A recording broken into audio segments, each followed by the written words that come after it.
At ngayon sa ating mga balitang pambansa, dinikitan po at binuntutan ng isang Chinese military helicopter ang chopper ng Bureau of Fisheries and Aquatic Resources of BFAR na nagpapatrolya sa West Philippine Sea. Noong pong araw ng Sabado, wala na hong 50 talampakan ang distansya ng Harbin Z-9 helicopter ng China sa aircraft ng BFAR, kaya po't nagdesisyon ang Pilipinas na mag-radio warning sa China. Iginit po ng piloto ng BFAR na nilalagay ng China sa alanganin ang mga crew at pasahero ng nagpapatrolyang aircraft. Hadlang din daw ito sa pag-iikot ng ating pong aircraft sa Bajo de Masinloc at Scarborough Shoal. Ang mga ito'y sakop ng Exclusive Economic Zone ng Pilipinas. Mula sa PNP Custodial Center sa Camp Crame, inilipat na pasado alas 9 ng umaga sa Pasig City Jail Female Dormitory si dating Bamban Tarlac Mayor Alice Go. Alinsunod dito sa commitment order ng Pasig Regional Trial Court Branch 167 para sa kasong qualified human trafficking na walang piyansa.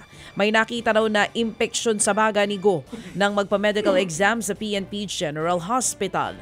Pero matapos isa ilalim sa test, lumabas na negatibo si Go sa TB. Sumuko naman ang 7 sa mga kapwa-akusado ni Go para sa kasong qualified human trafficking. Kabilang sa mga sumuko si Jamelyn Santos na presidente ng Pogo Hub na Zunyuan Technology Center sa Bamban, Tarlac. Abangan po ating follow-up dyan mamaya sa ating pong programa.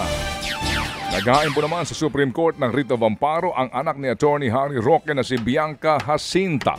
Hinihiling ito bilang proteksyon sa karapatan ng sinuman na naharap po sa panganib.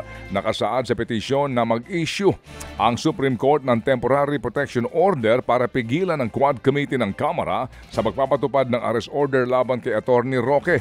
Mapang-abuso umano at umaabuso raw sa kanila pong legislative powers ang Quadcom.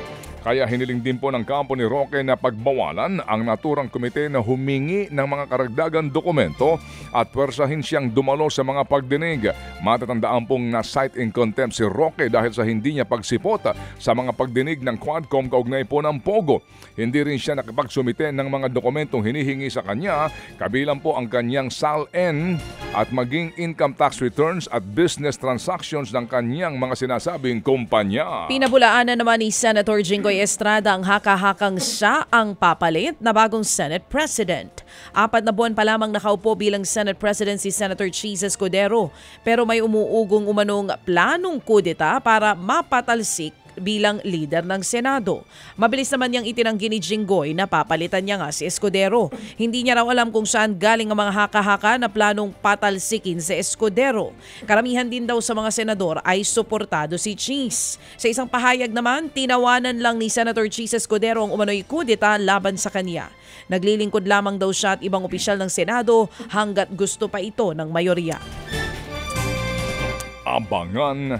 Wala pa pong 10 minuto, aprobado na kaagad ng Senado ang higit na 10 billion pesos na panukalang budget ng Office of the President para nga sa taong 2025. Ayon kay Executive Secretary Lucas Bersamin, bagamat mas mababa ng 1.88%, ang hinihingi nilang budget ay sapat na raw ito para magampanan nila ang kanila pong trabaho. 10.506 billion pesos ang kabuuang budget ng tanggapan ng Pangulo sa taong 2025. At kahit may bawas sa budget, itutuloy pa rin daw ng Pangulo ang kanyang mga nakalinyang aktibidad. Kasama na ang pagbabiyahe sa iba't ibang mga bansa na makakalikha raw ng karagdagang trabaho. Ted Filon at DJ Chacha ngayon nasa Radyo 5 92.3 News FM Monday to Friday 6 to 10 a.m.